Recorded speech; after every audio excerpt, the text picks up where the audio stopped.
In today's video, I'm going to show you how to count the length of your menstrual cycle. Since we are in the month of May, I'm going to use a May calendar.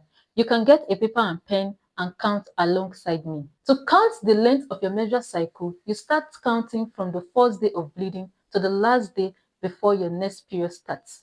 So, the first day of bleeding, the first day period starts is day 1 of a cycle. So let's say a woman saw her menstrual bleeding. Her period started on the 2nd of May. That 2nd of May that her period started is day 1 of her cycle. Now she bled for 4 days and bleeding stopped. So 3rd of May is day 2 of her cycle, 4th of May is day 3 of her cycle, and 5th of May is day 4 of her cycle. Now, the next time she saw her period, the next time menstrual bleeding comes is on the 29th of May.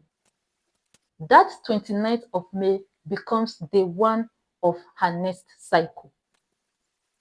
Now, to count the length of this woman's cycle, you start counting from 2nd of May, which is day 1 of her cycle, to 28th of May, because it is the last day before her next period starts.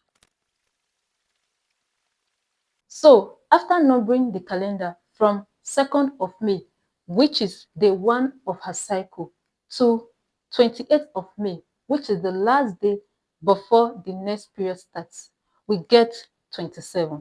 That means this woman has a 27 days cycle length. Now, the normal length of menstrual cycle ranges between 21 to 35 days. So if your cycle length fall between 21 to 35 days, it is considered normal. However, if your cycle length is less than 21 days or greater than 35 days, you should see a gynecologist to know why that is happening to you. And with that, we have come to the end of this video. If you learned something from this video, please check out my video on how to calculate safe days and fertile days with irregular cycles.